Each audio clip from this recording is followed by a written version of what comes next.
More pyrotechnics, this time from the Royal Engineers, with 2 strips of Class 30 trackway laid in style. Now, anything the gunners can do, the sappers can do better. At least that's what they'd say. Following the musical ride of the King's Troop, the musical drive by 4 Field Squadron Royal Engineers.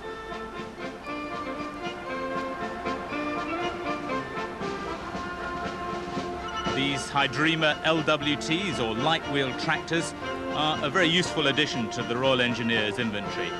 They're called light, although they actually weigh 9.5 tons, with a lift capacity on the front digger of 2.5 tons and the rear bucket of 1 ton. They only had about 10 days total to put this display together. The men and machines have a very busy working life. Indeed, they're due to go to Bosnia shortly after the Royal Tournament. The Royal Engineers version of A Night in Vienna.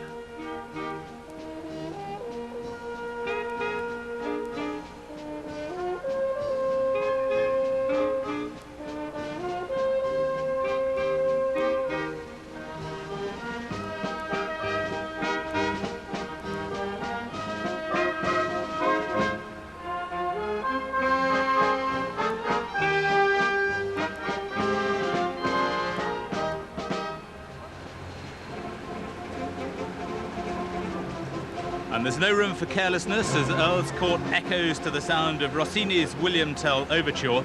These Danish-made machines cost £100,000 each.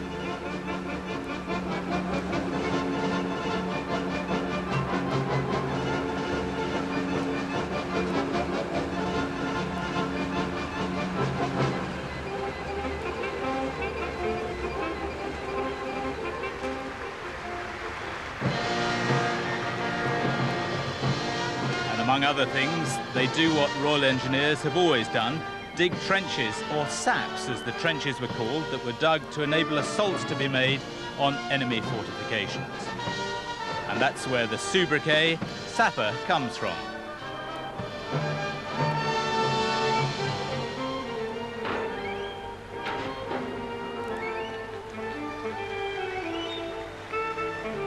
Well done to team leader Staff Sergeant French and his crew from 4 Field Squadron based in Nuremberg in Germany. Their work isn't done though, they've now got to do some shipbuilding in the arena. Outside, the horses are always a popular attraction. Used nowadays purely for ceremonial occasions, the horse has long been a friend of the soldier, but many other animals have been used too in a huge variety of different ways. Some slippery customers though are purely mascots. Back in the arena, the weather has changed, and the Royal Engineers have been busy.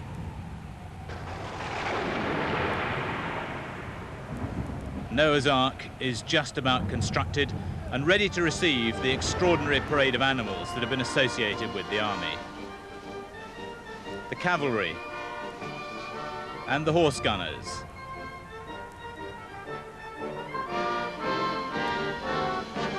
Chrissy and Misha, the British Expeditionary Force, used reindeer in Russia in 1918.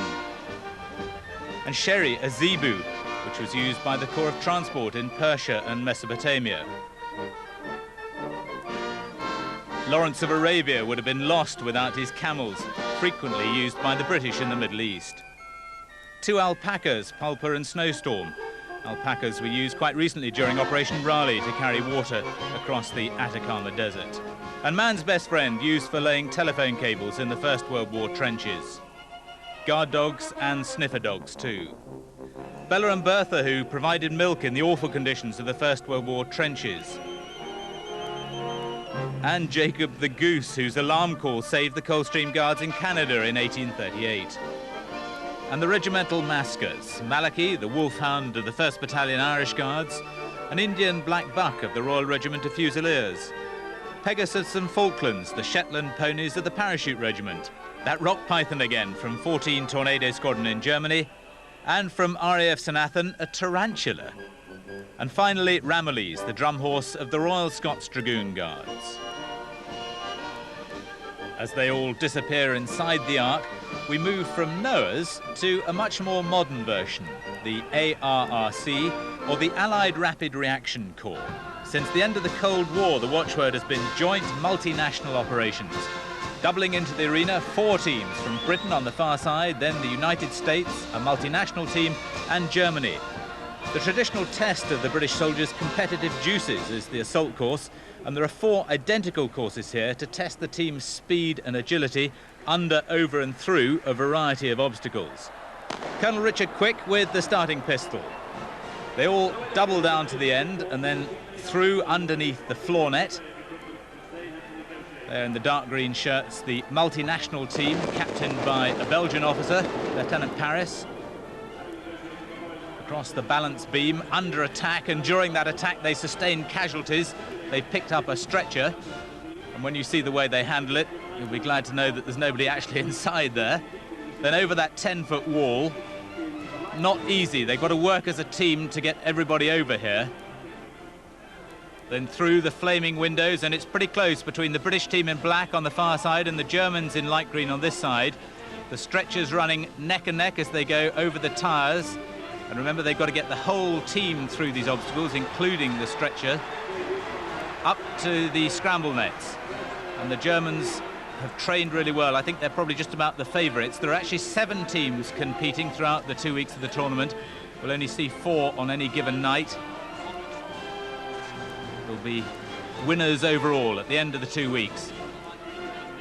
Now they throw themselves over the top of the scramble net. Technique all important here.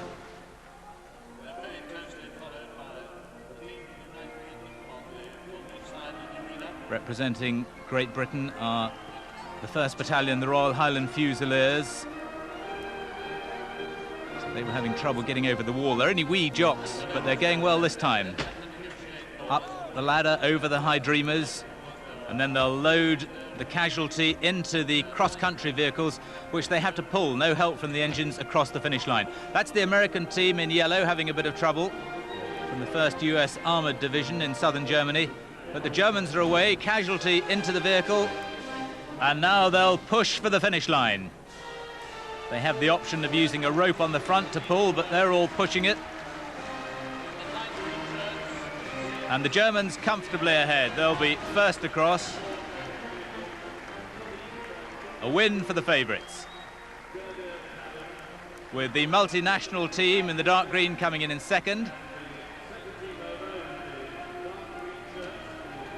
And the others labouring some way behind. A bit of blood there.